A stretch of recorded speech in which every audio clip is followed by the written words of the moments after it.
Part 2. When the truth comes too late. Rita didn't say much on the drive home. The roads were dark and mostly empty, and the sound of her turn signal seemed louder than usual, like a metronome ticking toward something inevitable. Her stomach was in knots, her heart bouncing between disbelief and dread. Keith's face from Clara's phone wouldn't leave her mind. When she walked through the door, he was in the kitchen, casually stirring something on the stove. He looked up and smiled like nothing had changed.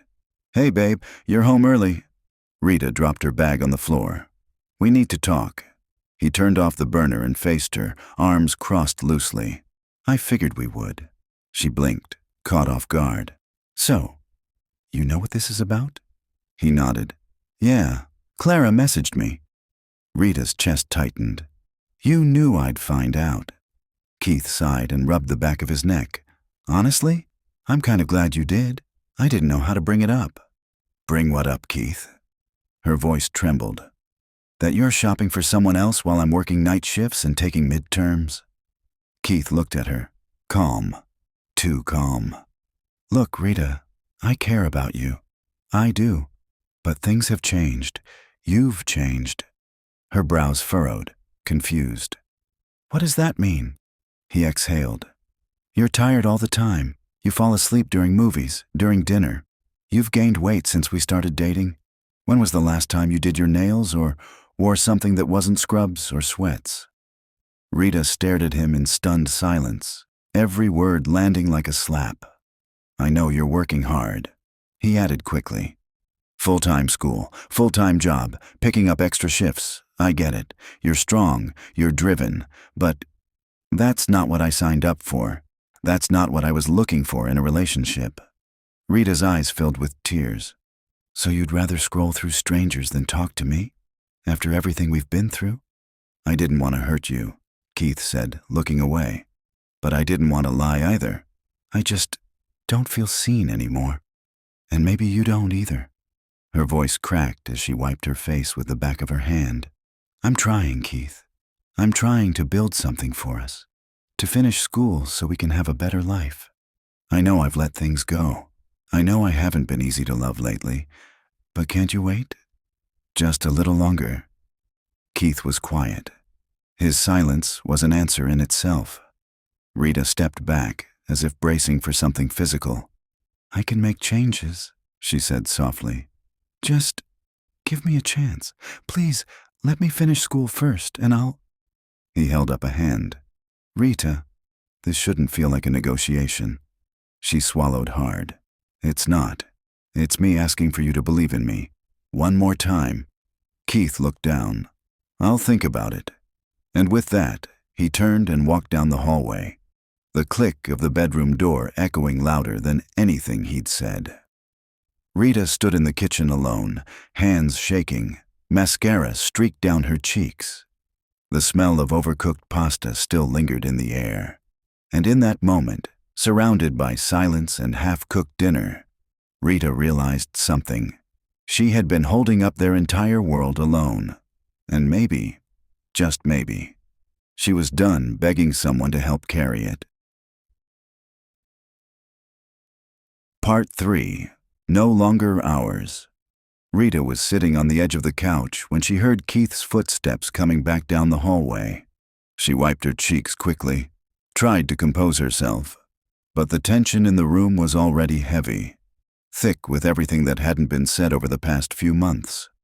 He stood there in the doorway to the living room, his face unreadable, arms stiff at his sides. "I've been thinking," he said flatly. "It's probably best if we take some space." Rita didn't speak. She waited. Keith shifted his weight and looked down for a moment, then back at her. "I want my keys back." There it was. Rita felt something inside her fold in on itself, a slow, deep ache. She opened her mouth, but no words came. "I'm going fishing this weekend," he continued. "I'll be gone Friday through Sunday. That gives you time to come by and get your things. I won't be here." She blinked hard, nodding slightly, as if her body moved before her heart could catch up. "So that's it?" she whispered. You'd rather run off to a lake than face me? Keith's expression softened for just a moment. I just think this is best, Rita. For both of us. She stood slowly, shakily, her voice barely holding.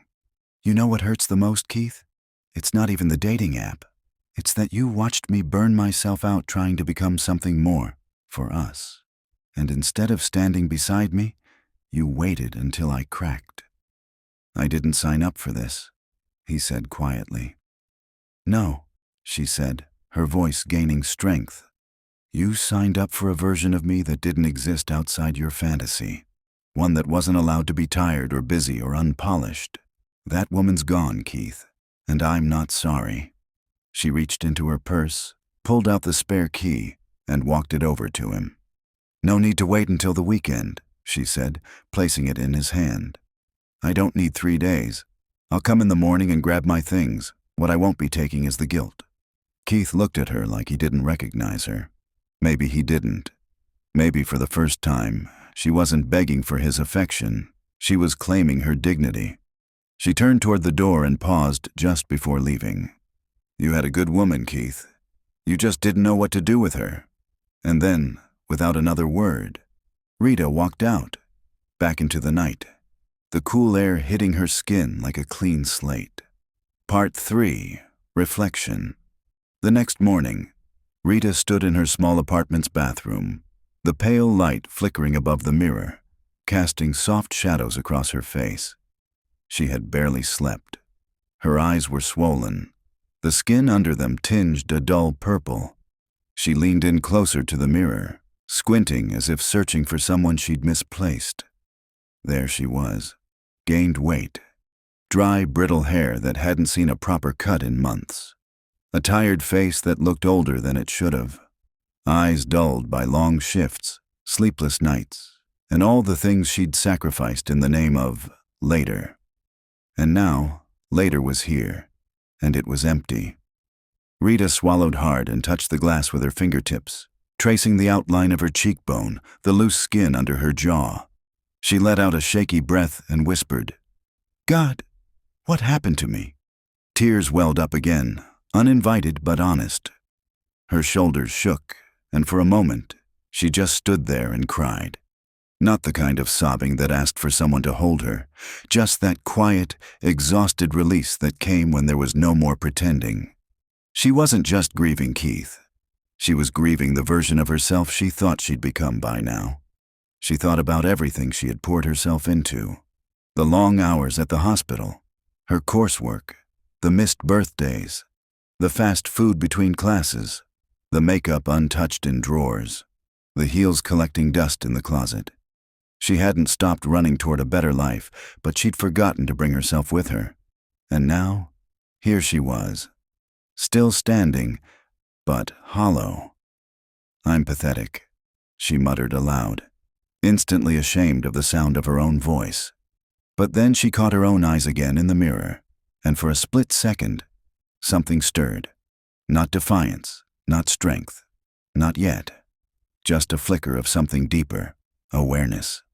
Maybe this wasn't pity. Maybe it was the beginning of seeing herself again.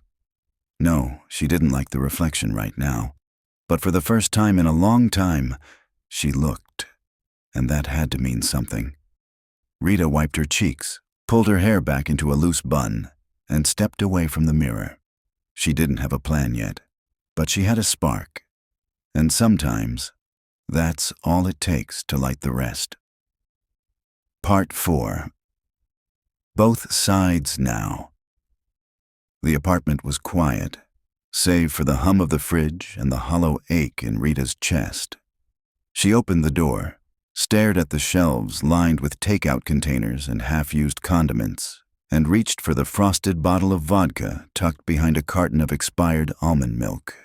No hesitation. She set the bottle on the counter, grabbed a glass, thought better of it, and put it back. Straight from the neck, then. It was that kind of morning. She twisted off the cap, took a long pull, and winced as it burned its way down. Then she walked to the small Bluetooth speaker by the window and scrolled through her phone. She didn't need a playlist. She knew exactly what she needed. How I wish, How I wish you were here. The haunting chords of Wish You Were Here by Pink Floyd filled the apartment like fog seeping into a forgotten house. Rita sank into the couch, bottle resting on her thigh, and stared at nothing in particular. The tears didn't come this time, just silence, and the slow unraveling of thoughts she hadn't allowed herself to think. Keith was an asshole. That much was clear. But also, she hadn't asked him how he was feeling. Not really, not in months. And he hadn't asked her either. They had moved through their relationship like two trains on parallel tracks. Close, but never touching. She had been so focused on building a future that she missed the slow crumbling of the present. And maybe he didn't have the courage to tell her what he needed. Or maybe he didn't know. Maybe neither of them had the language to say, "I'm hurting, and I don't know how to tell you without breaking us. We're just two lost souls swimming in a fishbowl, year after year." Rita took another swig, her throat raw now. She wasn't excusing him. Signing up for a dating app instead of a conversation. Cowardly. Cruel. But people don't just wake up one day and decide to leave. There are cracks before the collapse. Both sides, she murmured. It's always both sides. She thought about her mother, who used to say, "You can be right and still be alone." The music played on. The vodka softened the edges. And for a moment, Rita didn't feel strong or broken or angry, just aware. Maybe that was the beginning of something. Maybe it wasn't. But she sat with it. With the music, the bottle, and the realization that healing didn't start with blame. It started with truth. And truth always had two sides.